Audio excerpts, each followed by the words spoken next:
nous avons beaucoup de cinquantièmes en ce moment, de cinquantièmes rugissants, on pourrait dire, le cinquantième anniversaire du début de la guerre civile libanaise. Il y a eu plusieurs guerres civiles au Liban dans les temps modernes, mais toujours est-il que le 13 avril 1975, donc il y a quasiment 50 ans plus un jour, 50 ans quasiment jour pour jour, que soudain la guerre civile a été déclenchée au Liban.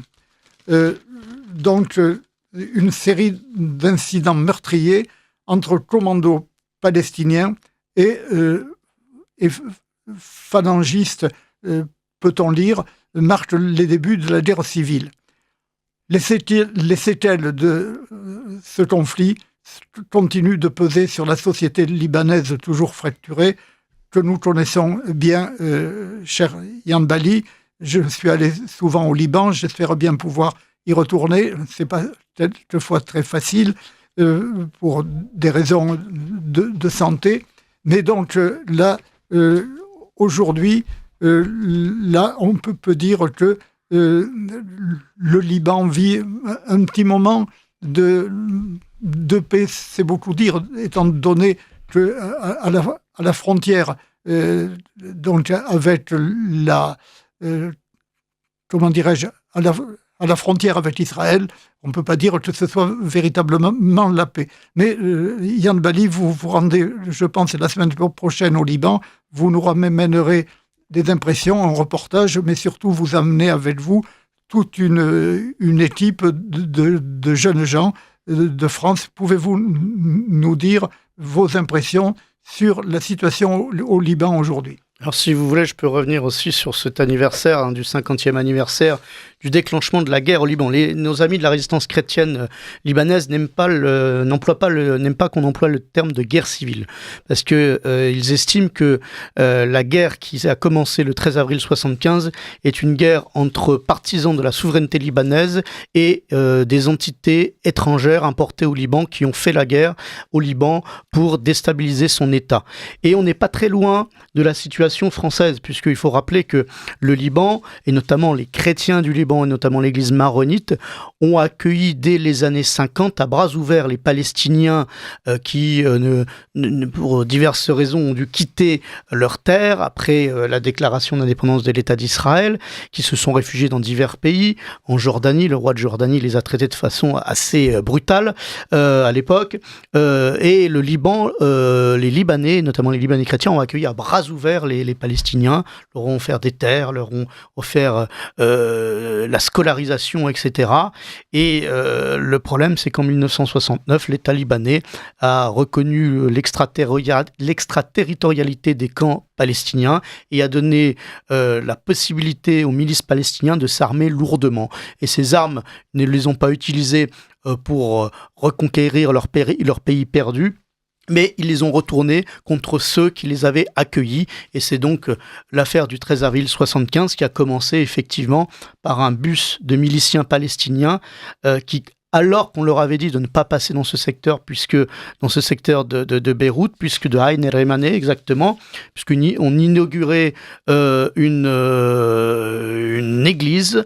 Cette inauguration était présidée par Pierre Gemayel, le patron des phalanges libanaises, et la police et les services de sécurité des phalanges avaient dit « Attention, ne passez pas par là parce que ça risque de créer des incidents ». Ce bus de militants armés est passé, ils ont menacé, il y a eu des premiers tirs, pas de réaction, et ensuite au retour du meeting où ils allaient, ils sont repassés, de nouveau il y a eu des échanges de tirs, et là les militants phalangistes ont réagi parce qu'ils se sentaient en danger. Le chef Pierre Gemayel était là, ils ont craint pour sa vie, et ils ont réagi, et ça a été le début de l'escalade et le début d'années de guerre au Liban. Voilà, donc aujourd'hui effectivement le Liban et dans une période, au moins, il a retrouvé un président de la République, un chef d'État, général Joseph Aoun, qui n'a rien à voir avec le précédent, avec Michel Aoun, qui est quelqu'un qui a l'air d'avoir du caractère, une certaine fermeté.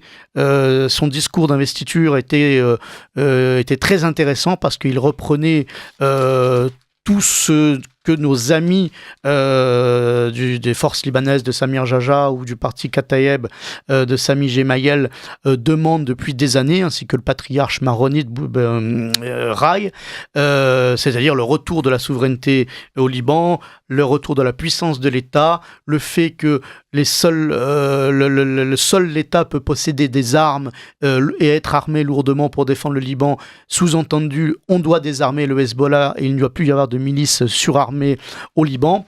Donc tout ça va plutôt dans le bon sens.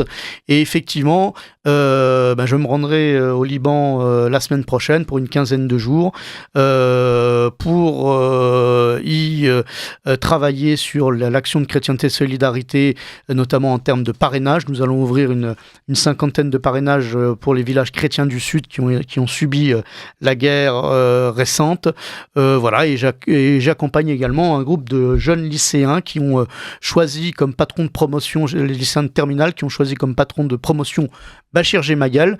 Ils ont eu la joie de recevoir il y a quelques mois Youmna, sa fille, et là ils sont invités au Liban. Ils vont pouvoir découvrir la réalité libanaise, et je crois que pour des jeunes Français c'est très intéressant parce qu'il y a beaucoup d'enseignements à tirer au Liban. Bernard a l'habitude de dire que le voyage au Liban est un voyage initiatique. Oui, c'est un voyage initiatique parce que c'est une terre évangélique. Le Christ a foulé la terre libanaise, à Tyr, à Sidon, mais c'est aussi une terre où l'on apprend beaucoup, notamment des rapports qu'une société chrétienne peut avoir avec l'islam. Et pour nous Français, tout ça est riche d'enseignements et c'est très bien que des jeunes Français puissent voir cela directement sur place au Liban.